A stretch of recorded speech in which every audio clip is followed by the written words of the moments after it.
Amin. Ya.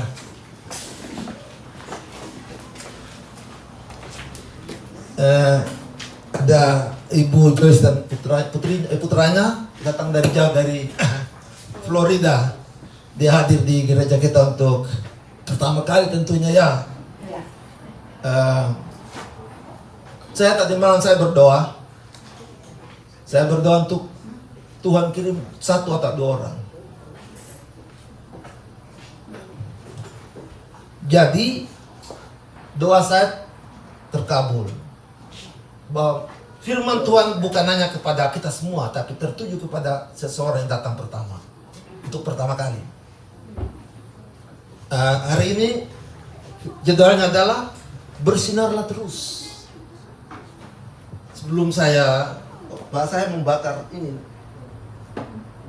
lilin. Lilinnya ini saya bakar, Bapak Ibu. Jangan lihat warnanya. Kalau kita mengartikan warna susah nanti. Sampai kepala kita susah.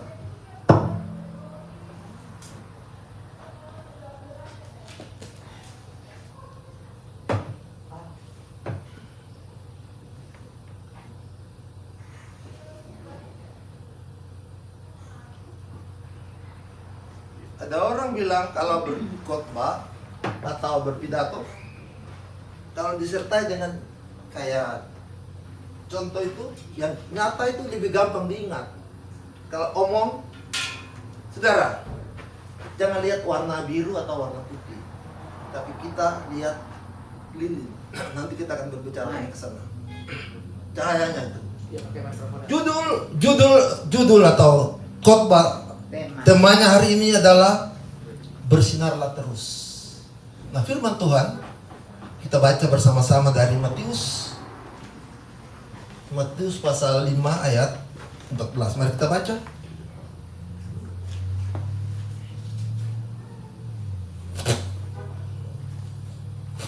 Matius pasal 5 ayat 14.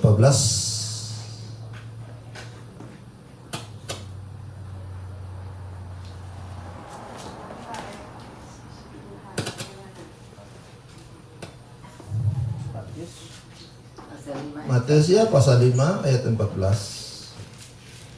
Saya bacakan, Bapak Ibu dengarkan. Kamu adalah terang dunia. Kota yang terletak di atas gunung tidak mungkin tersembunyi. Saudara, ini perkataan Tuhan Yesus kepada kita. Jadi saudara jangan sampai mengatakan saya adalah terang dunia, tidak bisa. Seseorang hanya menyampaikan kepada orang lain bahwa kamu adalah terang dunia, itu sampai di situ aja. Tetapi orang itu yang menyampaikan tentang terang itulah Tuhan Yesus sendiri yang mengklaim dirinya bahwa dia adalah terang dunia. Tolong satu ibu membacakan Yohanes pasal 8 ayat 12.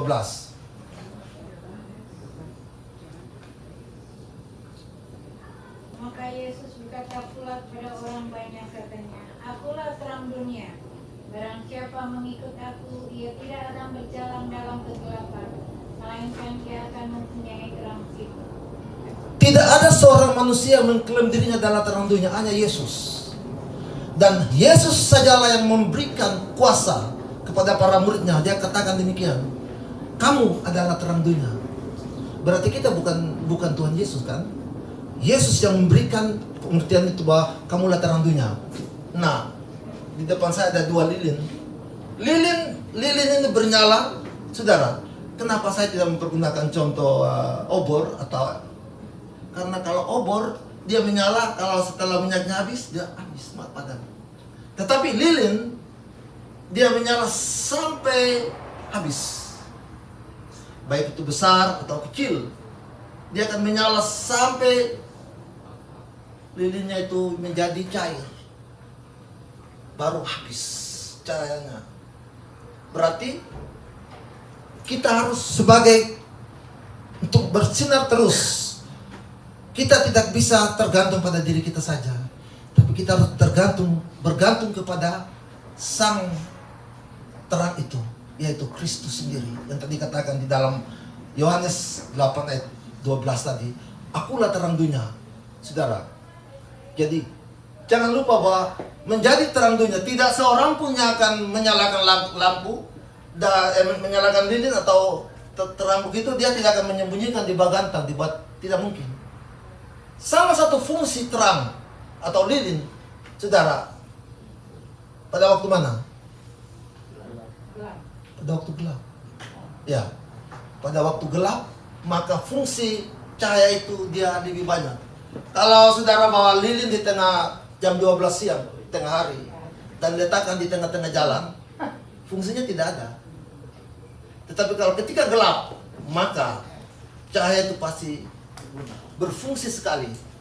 Kejadian pasal 1 ayat 3. Dia berkata begini, Kejadian pasal 1 ayat 3. Saya bacakan ya. Berfirmanlah Allah, jadilah terang. Lalu terang itu jadi, saudara. Pada mulanya, semua ciptaan Allah yang pertama dijadikan adalah terang. Sebelumnya itu kegelapan ada. Jadi Allah melihat bahwa kalau dunia tetap dalam keadaan gelap, maka tidak ada kehidupan. Jadi Allah berfirman saja, jadilah terang, maka terangnya jadi. Mengapa demikian? Karena terang itu adalah Allah itu sendiri. Allah yang adalah terang itu yang menjadikan supaya barang siapa harus tetap tinggal di dalam terang. Kalau tinggal di dalam gelap, kalau semua tempat itu gelap, saudara pasti mati. Tidak ada kehidupan di sana, akan mati. Gelap itu bertentangan dengan kodratnya Allah itu. Allah adalah terang. Allah adalah kudus. Oleh sebab itu Allah menciptakan yang pertama adalah terang supaya apa? Supaya manusia atau benda-benda yang lain yang diciptakan Allah itu memiliki kehidupan. Tanpa terang, maka semuanya akan mati. Oleh sebab itu Allah menciptakan yang pertama adalah terang. Nah, tadi pagi saya buka ini tahun 2020 itu ada berapa hari? Mungkin Bapak Ibu pernah hitung. Saya baru tadi pagi hitung-hitung. Saya ambil kalender dan saya hitung, ternyata tahun 2020 ini 366 hari. Ya. Jadi hari ini tanggal 27 berarti kurang 5 hari lagi kan, supaya kita melewati. Nah, di dalam kehidupan kita sebagai orang Kristen, kita harus memiliki 3 hal yang besar, yaitu kasih, menjadi garam, dan menjadi terang. Nah, saya menguraikan 3 hal ini. Di dalam kehidupan kita untuk sama dalam kehidupan orang yang bukan Kristen atau orang Kristen, sama saja. Dia memiliki hari yang sama, jam yang sama, detik yang sama untuk melewati 1 tahun. Tadi saya sudah katakan 366 hari yang kita harus lalui. Cahayanya tetap, kita tidak boleh sampai kendor cahaya kita. Kalau kita melayani, kita tetap memiliki cahaya yang sama. Jadi terang adalah untuk memberikan kita tetap hidup. Saudara, bisa juga terang, bisa juga terang itu akan menjadi padam. Bisa enggak? Bisa. Kalau kita melepaskan diri daripada terang hidup itu, terang yang sesungguhnya itu. Kalau kita tidak melekat kepada terang yang sesungguhnya itu, maka kita akan tidak hidup. Kelihatannya kita bisa hidup dalam berjalan, tetapi kita hidup karena kita menjauhkan diri dari terang. Sang terang itu yaitu Yesus. Sebagai orang yang beriman, kita senantiasa harus melekat kepada terang itu. Supaya apa? Di dalam Mazmur dikatakan firman itu adalah terang bagi jalanmu, pelita dan terang bagi jalanmu. Kenapa?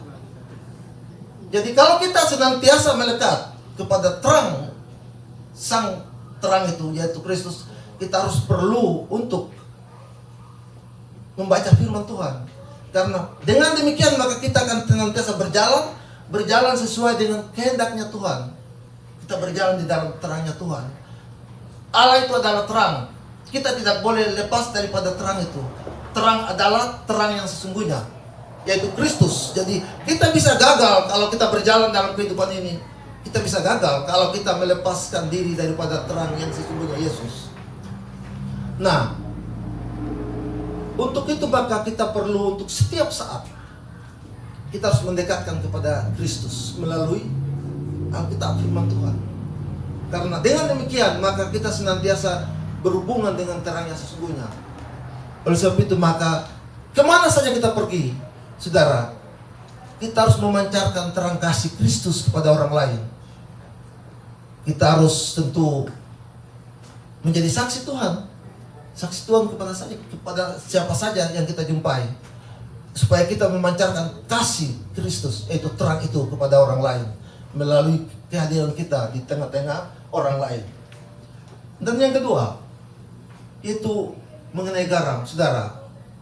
Garam itu salah satu fungsi yang paling baik bagi garam adalah memberikan rasa sedap, kan?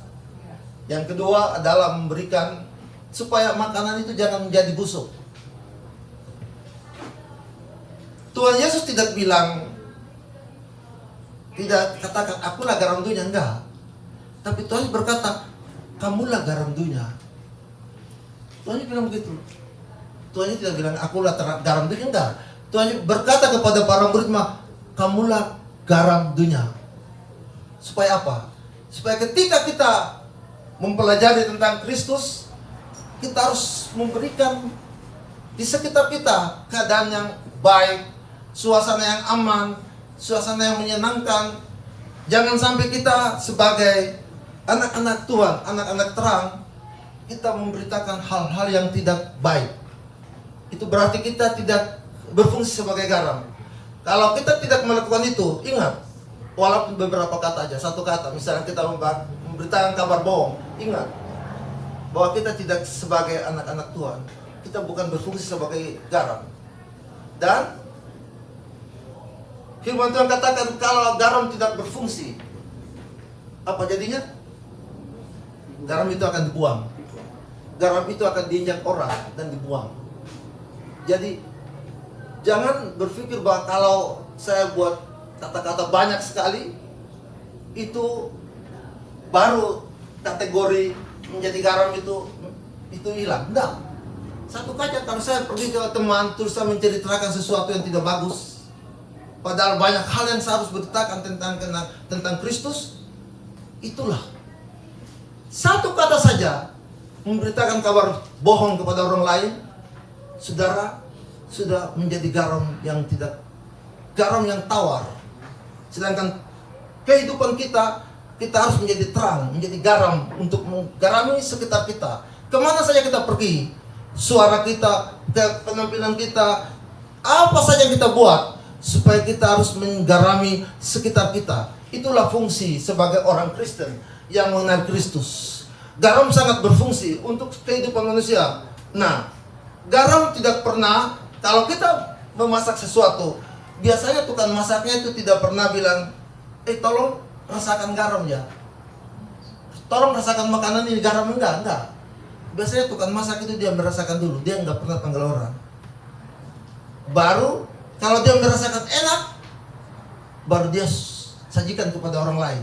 Demikianlah kita harus menyajikan sesuatu yang enak kepada orang lain, supaya kita sungguh-sungguh berfungsi. Kata firman Tuhan, supaya engkau menjadi garam. Kamu adalah garam dunia, sehingga di dalam kehidupan kita sepanjang tahun, tidak lama lagi kita akan meninggalkan tahun ini, saudara, kita akan menjadi garam yang baik, bukan garam tidak baik. Garam membuat kita supaya kita tetap menjadi anak-anak Tuhan yang diberkati, supaya juga memberkati orang lain karena dia mendengar berita yang kita sampaikan. Nah, yang ketiga, kasih. Saudara, Tuhan Yesus ketika dia meninggalkan dunia, dia mengasihi. Apa yang dia kasih? Dia mengasihi murid-muridnya. Dan mengasihi murid-muridnya begini, dia berdoa untuk murid-muridnya, saudara. Itu karena kasihnya dia berdoa untuk murid-muridnya. Dia tahu bahwa dia akan meninggalkan murid-muridnya sendirian. Lalu di dalam Yohanesnya dikatakan Yohanes 17 ayat 9. Tolong satu Bapak bacakan Yohanes 17 ayat 9. Kasih Kristus kepada murid-muridnya. Kalau saudara baca nanti bisa pasal 17 keseluruhannya 1 sampai 26, tapi saya hanya petik ayat 9 saja. Tolong satu Bapak bacakan. Bapak ada pendeta kan?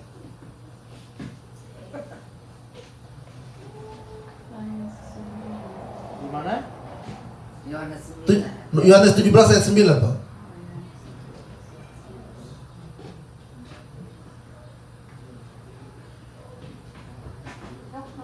Yohanes 17. Tunggu sebentar, saya harus buka dulu.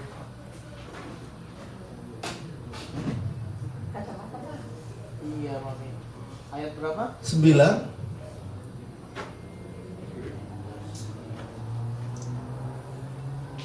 Aku berdoa untuk mereka, bukan untuk dunia ini aku berdoa, tetapi untuk mereka yang telah Engkau berikan kepadaku, sebab mereka adalah milik-Mu. Saudara bersuka cita karena Tuhan Yesus berdoa bukan untuk dunia, tapi berdoa untuk saudara dan saya. Supaya apa? Kita tetap berada di dalam kasih-Nya. Karena kasih-Nya itulah demikian besar kasih-Nya kepada kita, murid-muridnya. Dia tidak berdoa untuk dunia, enggak. Tuhan Yesus berdoa khusus untuk para muridnya. Nah, jadi saudara tidak usah takut. Saudara kalau berada di dalam dunia ini, tidak usah takut. Memberitakan tentang terang, bahwa terang adalah Yesus Kristus yang menyatakan dirinya. Kamu dikatakan sebagai terang itu harus memperlihatkan tentang kasih Kristus pada orang lain. Kamu harus membuat tentang garam dunia, menjadikan sekitarmu menjadi baik, senang, disenangi orang. Karena apa? Saudara dan saya, Tuhan Yesus mendoakannya secara khusus. Terus katakan, saya tidak berdoa, tidak mendoakan dunia ini, tidak. Tetapi saya mendoakan para muridnya. Apa yang penting di sana? Supaya kita bersatu. Doa Tuhan Yesus itu supaya para muridnya bersatu. Kalau kita baca keseluruhannya, intinya di sana. Supaya kita bersatu. Jangan kita tercerai-berai. Kapan saja, di mana saja, sebagai anak-anak Tuhan, jangan kita melihat kepada suku atau apa, tapi kita pertama melihat kepada sang terang itu, Kristus Yesus itu. Dia berdoa. Tuhan Yesus contohkan begini, seperti Bapa dan aku. Bapa mengasihi anak, anak mengasihi Bapa, demikian juga Yesus mengasihi para muridnya. Juga para muridnya juga mengasihi Yesus, dan para muridnya saling mengasihi. Ya, saling mengasihi penting itu. Jadi sekali lagi bahwa Tuhan Yesus ingin sekali supaya kita senantiasa memiliki satu kasih. Kasih saling mengasihi. Di dalam satu komunitas kayak seperti gereja begini, kita tidak boleh saling mencurigai, atau tidak boleh saling menceritakan tentang keadaan teman yang kurang ini. Ya, Tuhan Yesus sangat mengasihi kita sehingga dia berdoa khusus untuk kita. Nah, untuk pagi hari ini 3 bagian yang penting tadi yang saya sudah sampaikan tentang kamu harus tetap terus bersinar. Harus kita berpegang kepada Kristus supaya kita tidak sampai cahaya kita padam. Harus, dan kita kalau keluar kemana saja, kita harus sebagai garam, menceritakan tentang kabar baik kepada teman-teman, kepada orang lain, supaya kita berfungsi sebagai garam yang baik. Jangan kita diinjak-injak orang lain. Walaupun satu kata, ingat, satu kata kita membawa kebohongan, itu garamnya diinjak-injak nanti. Dan yang terakhir adalah jangan lupa bahwa kita didoakan khusus oleh Tuhan Yesus, bukan untuk dunia, supaya kita tetap bersatu memiliki kasih. Itulah pesan yang saya sampaikan. Tidak lama lagi kita akan meninggalkan tentu tahun ini 5 hari lagi. Dan saya percaya bahwa kita lihat ke belakang, tentu banyak hal-hal yang kita sudah melakukannya. Mungkin kita tidak membuat orang lain senang. Kita berdoa supaya kita ke depan kita harus tetap seperti lilin yang menyala terus sampai dia mati. Tubuhnya dia tidak pernah luntur. Sampai mati cahayanya, dia tetap menyala.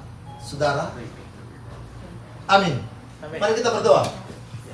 Bapa di surga, terima kasih karena firman Tuhan singkat dan hamba sudah sampaikan tentang terang. Terang yaitu Kristus sendiri yang mengatakan dirinya pula terang dunia. Dan kami sebagai umat-Mu, kami harus menjadi juga memancarkan terang kepada sekitar kami. Juga tentang di mana kami berada, Tuhan tolong supaya kami menjadi garam dunia, untuk membuat sekitar kami menjadi senang. Mereka boleh mendapatkan tentang kabar baik kepada kami. Demikian juga kami Syukur, terima kasih. memperoleh mendapat tuntunan untuk kami dapat berbuat kasih, saling mengasihi satu sama yang lain di mana saya kami berada. Terima kasih Bapa di surga. Itulah doa hamba-Mu di dalam nama Yesus Kristus Tuhan kami berdoa. Amin.